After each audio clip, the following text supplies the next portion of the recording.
Ayun, so good evening sa inyo guys. Ngayon po ay Wednesday, August 9, 2023 at matindi ang labanan dito kay Aba natin kanina umaga.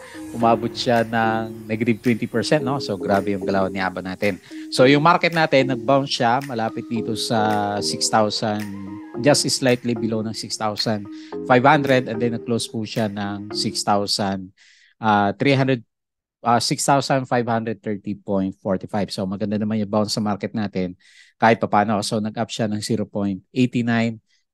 Pero nung umaga, di ba, medyo mahina din siya pero nag-recover siya ng second half ng day of trading natin. So meron din tayo nag-bargain hunting. Umabot po siya ng 214.67 million na net foreign buy. Ayan. So medyo late yung upload natin sa ngayon. So kaya bibilisan natin yung review natin for today's vlog natin. Okay? So pinaka-trending stocks natin for today si ABA. So nag-loss siya. Malaki pa rin yung loss niya. Negative 8.14%. Pero siguro, ang dami na pakat-loss kanina umaga. Pinapanood ko yung galaw niya is nag-drop siya na more than 20%. Tapos, ang dami niyang harang di ba, ng umaga. So, bumawi na lang siya ng second half ng day ng trading natin. So, sa mga nagtatanong, at saka wala din naman ako nakita sa post natin, wala tayong alam na reason kung bakit nagde-drop ng malakas si ABA, kundi takbuhan lang. So, nag-ghost month siguro itong si Abacor Holdings natin. Okay? So, yun po yung nangyari sa kanya. Next, si ASN. So, nag-drop ulit siya. Negative 1.85%. Medyo mahina pa rin siya sa tingin natin. Meron siyang net foreign selling kasi na umabot ng 18 million. Tapos si Metro Pacific Investments, so up siya ng 0.6%.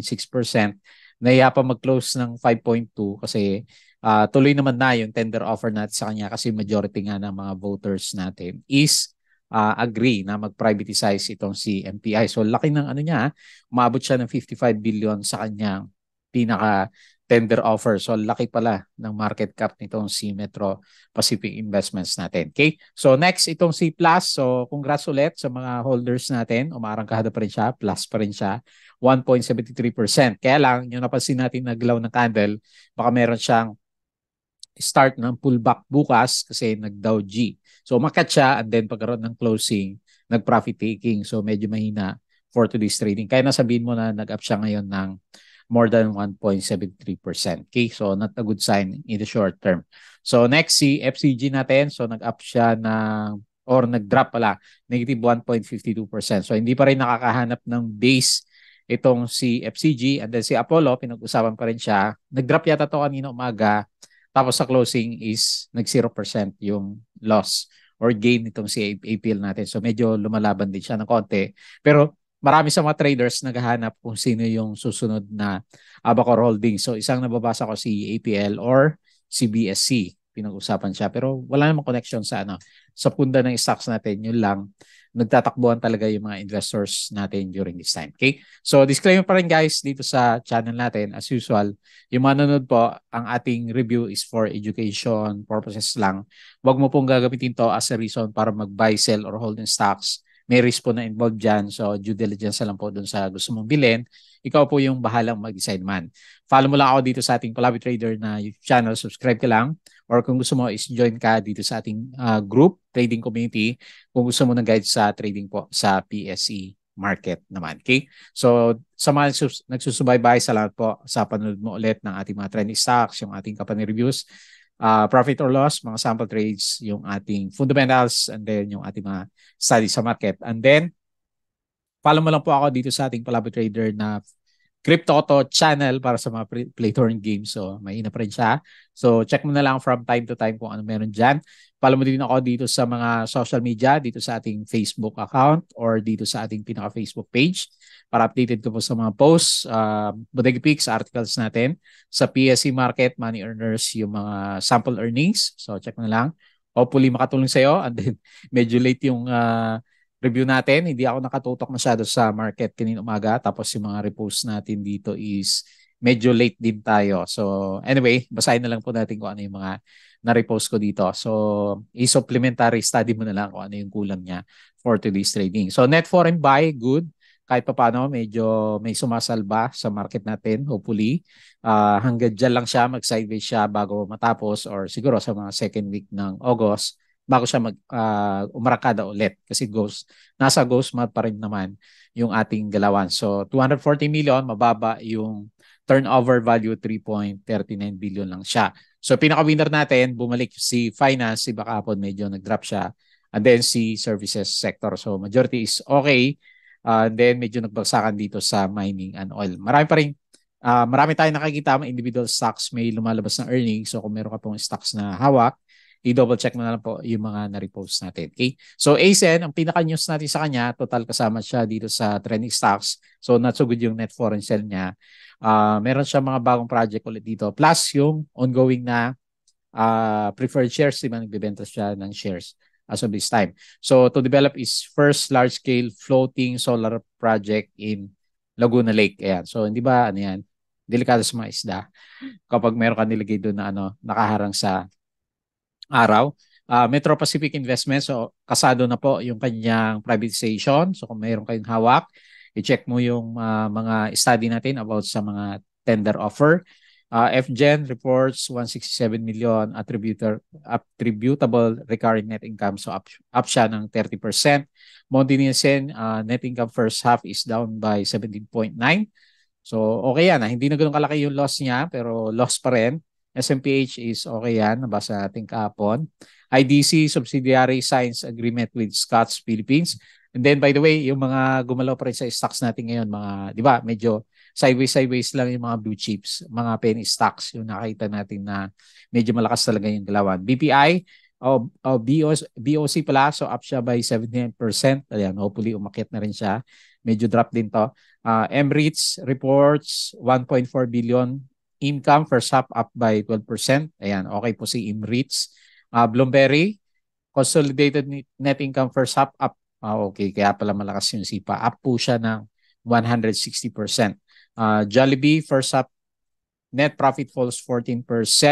Yung Q3 kaya second quarter pala, business grow 14.5% in second quarter. So okay naman yung second quarter. First half, medyo mababa siya.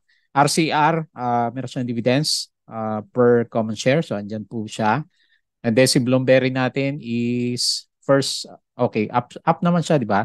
Second quarter and first half earnings. So 0.17, so okay siya. AGI 1.3. So very positive lahat ng related dito sa Bloomberry stocks natin. CIC express support to DNR, DNL reports net income first half down by, ayan, nag-drop siya, 28%. Ewan ko lang yung price niya. MREITs, up siya by 12% sa kanyang earnings. DMCI, down by 9%. Hindi ba nag-drop to? SCC, DMC. SM, net income, so ito, malakas. So, up siya ng 32%. So, fundamentally wise, okay si SM. Di ba nakita natin? Pati si SMPH, okay din yung kanyang earnings. Tanda ko kasi sinulat ko siya kahapon. Follow-on offering. So, ito pala yung ongoing sa kanya mga preferred shares. 1,000 peso per share to para kay ASN natin. Mahal naman ang presyo niya. And then, on the first quarter, operating income beats. So, maganda siya, 78%.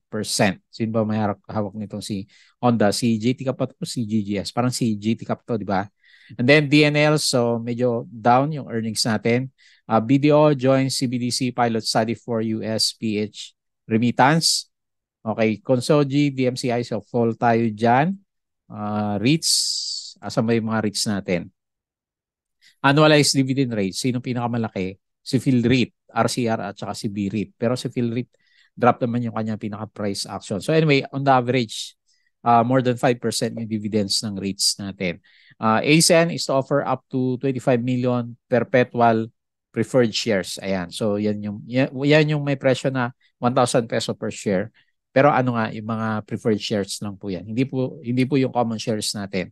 So SMC, on Tuesday, 18% growth in net income. So hindi ko napansin kung medyo bumalik na to. Cebu, remove expiration of travel credit cards. Stan invest in new boutique property developer. MPI shareholders, okay na yan. MREITs, okay na rin. GSMI, dividend yields is more than 5%. First half, net profit ups ng 64%. Ayan, okay din siya. PH Forex reserves near 100 billion. Okay, so the rest, nabasa na natin. So yung iba, parehas lang yung mga na-repost natin. SEC down siya ng 5% sa second quarter. Okay lang, medyo hindi mo ganun kalaki yung kanyang loss. And then yung galaw natin sa US market, saan ba yun? Labas natin siya, ayan. So nag-drop tayo sa US market kahapon. Kaya nung opening natin, medyo mapula din tayo. So bumawi siya. And then ngayon, so last webinar na tayo nagre-review ng ng vlog natin. Tingnan natin yung US market kasi medyo maganda naman yung ginagalaw po niya. Okay? And as usual, yung Patreon channel natin, guys, sa mga gusto matuto sa Philippine market investing, trading, pwede ka pong sumali dito sa ating trading group kung nahirapan ka during this time naman. Okay? So open po yan. So check natin yung ating galawan dito sa mga stocks natin. Refresh lang natin. So nag-drop tayo nung umaga or nag-up pala siya, no? Nag-up na pala siya nung umaga. Nag 0% and then nag-up siya ng 0.89. So medyo maganda. May bargain hunting nga tayo at 214 million. So Monday, mahina pa rin si ASM nag-drop at saka si LTG. Pero bumawi si EGL, lakas umabot siya ng 5.35%, AP 2.68, Converge 1.85. Si Ali, yung paborito natin, wala dito. Hindi natin nakita kung nag-gain siya or hindi. 49% foreign participation, 51% local. Tingnan natin yung mga movers natin. Pero karamihan dito, mga penny stocks eh. Sinapa, Disma, Sima, nag-drop to kahapon eh. Apo, RLT, ROX, MFC. So mga penny stocks, konting ingat na lang. X, nag-up ng 7%. Punta tayo sa mga trending natin or may volume, AGI yan. Medyo significant 5%. Medic 4%, SSP. So ganda rin ng galaw. 4%. Second day na siya. So mukhang nandito yung mga traders natin. Si Ani, nag-recover na siya 3.68. Asan si Green? Hindi ko makita si Green eh. Tingnan natin yung pinaka-loser. So Aba nga po yung pinaka-notable dito. Umabot to, grabe no. Kala ko po-flooring to 20% kanina umaga. And then medyo bumawi na siya. So hopefully yan yung recovery niya kasi may style siya naman na ganyan after na malakas na drop and then nag-recover siya, the next day is nagbiberde na. Tingnan natin kung ganyan yung case niya. Kasi wala namang balita eh. Kagaya nangyari last time, wala ding balita. 2 days na nag-drop siya ng malakas. Ito nga lang, umabot ng 3 days and then nag-recover naman yung price action natin sa kanya. So Jerry, ba't biglang nag-drop? Okay naman yung earnings ha. Drop 4.82. Ionics, nag-drop ulit. Balay, 3%. Mark, medyo battered itong si Mark ha. 3%. Inex, 3%. Si Monde, 2.47. PLC, nag-drop na. Negative 1.85. Ang taas na ito last time eh. Tapos si DNL, negative 1.84% naman. Okay? So yung pigalawa. So bibilisan ko yung review natin kasi medyo late na. Yung ating index, 7K pa rin naman. Tapos hindi pa rin tayo, syempre ghost month, hindi pa rin tayo kumpiyansa na babalik ka agad yan dito sa malapit sa 6,700. Expectation natin is dito muna sa loob ng 6,400 until 6,700. So okay niyan kung nagbabounce lang tayo, malapit dito sa 6,500 level naman. Ayan. So kahit papaano, masabi natin, sobrang sideways yung galaw ng market. Ayan. So, tingnan natin bukas kung green siya, then confirm, at least hindi tayo, kailangan kasi makalampas sa MA9 eh, nauntog pa rin kasi yung index. Hindi tayo masyadong bearish na kapag nandito ulit tayo sa above ng MA100. Pero wala pa eh, hindi pa pinapakita ng RSI at saka ng ating MACD formation naman. Okay? So tapos dito sa galaw sa US market, tingnan natin siya. Okay. Refresh ko lang siya. So mukhang okay dito sa US market, S&P 0.12, Dow Futures 0.03 and then si Nasdaq 0.11. So medyo battered yung stocks natin kahapon pero nag-subside na. European market medyo okay siya and then dito sa Asian market majority naman is green. Meron tayong red dito sa China at saka sa Japan pero the rest is okay naman siya. So dito naman sa cryptos, tingnan natin siya. Wow, nag-30k si Bitcoin, tingnan natin, baka sideways lang na naman. 30k si Ethereum 1.8, BNB malakas 244. XRP medyo bumaba na to, no? 0.65 yung price. And then the rest during this time, malakas po yung galaw ng ating crypto currencies. Okay? So balik tayo dito sa ating market.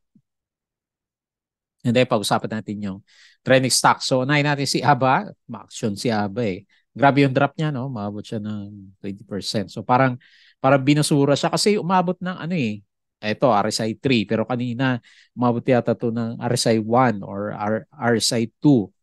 Ngayon lang ako nakakita sa history ng PSE ng ganyan maliban doon sa kay Duterte natin last time. Okay. So dito ko na medyo malayo yung support ay lalagay natin dito sa 1.34 kasi dito siya nagkaroon ng bounce. And then hopefully green na siya bukas.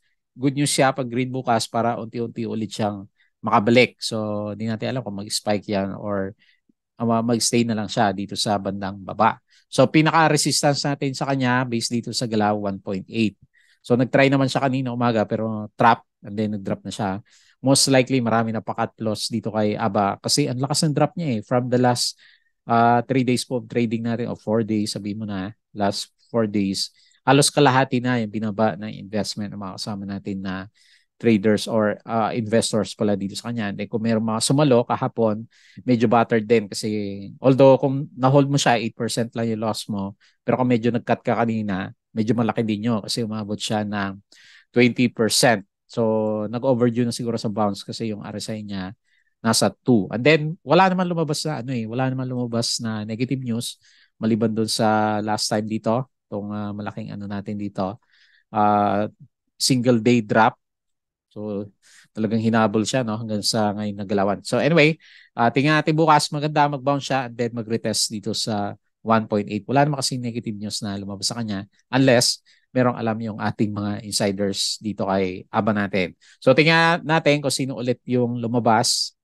So nag-drop na lang siya 8.14% pero lakas pala ng lakas pala ng net foreign selling nito, umabot siya ng 15 million. So, wala pa rin hindi pa na rin, parang hindi pa yun yung bottom pag ganyan yung galawan niya. APS Timson is main buyer and then siya din po yung ating pinaka main seller. Ayan. So, yan po yung mga jockeys natin. Next, ASEN. So, meron siyang ongoing na follow-on offering. Tingnan natin kasi additional shares na naman daw para dito kay ASEN. Although preferred shares naman yun, hindi naman common shares. So anyway, nangungutang ulit siya sa investing public naman. So medyo mahina yung RSI. So sideways na lang muna. Hindi niya kasi ma-maintain dito yung yung galaw dito sa MA20. So yan na lang isang malaking trading channel po si ASN.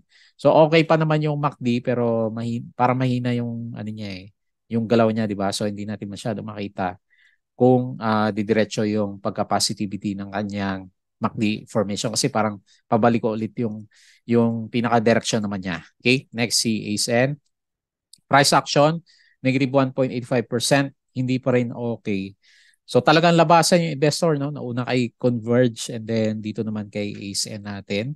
Drop siya ng 18 million. Not so good din yan para sa short-term trading natin para kay ASN. Okay? So yan na lang muna. Very big channel yung ilalagay natin na sideways para kay ASN. Next, MPI po. So hindi pa umabot ng 5.2, no? Inantay ko na lang umabot to ng 5.2 para sa mga kasama natin. Pero hanggang dyan lang siguro yung galaw natin sa kanya since ongoing na po yung kanyang tender offer. So hindi ko pa nabasa yung dates. Pakibasa na lang po kung meron siyang disclosures. Most likely baka meron na kasi tapos na yung butuhan nila So baka finalize na yung date para maka-exit naman yung mga merong hawak pa na MPI or magkaroon sila ng tender offer naman. Kasi nag-agree na sila karamihan, di ba? So last time kasi medyo ayaw nila yung 4 pesos and then ngayon umabot na siya ng 5 peso and 20 cents naman. So tingnan natin yung kung meron nagtitender offer dito na net foreign. Meron siya. Ayun, 54 million. So naglalabasan na po sila. 0.6% up for today. Papa Maybank a buyer and then Papa Macquarie yung ating pinaka-main seller. So madidilis to. So ang pag-uusapan natin next time si Bloom ba yan or another stock na pwede pong pumalit sa kanya. So dati kasi nanganganib si Converge, di ba? Kasi siya yung pinakapuros sa performance ng blue chips o kaya si ASN. So papalitan sila kung kompleto pa rin to. Pero meron na si MPI, di ba? So matatanggal yan. Maghanap po ng kapalit yung ating Philippine Stock Exchange. Next, plus sa mga winners natin, congrats. Pero yung candle natin ngayon is mukhang siya, profit-taking candle. Kung yung trading channel niya pag-usapan, medyo na-reach nga niya yung peak kaya po siya kaya po siya medyo nag-pullback ng konti. So kung meron man pullback, so tingnan natin, hopefully mag-stay siya dito sa MA9 or MA20. So ito yung pinaka-channel natin sa kanya dito sa bandang baba. Clone ko yan para makita natin yung galaw. Medyo nauntog na nga siya, no?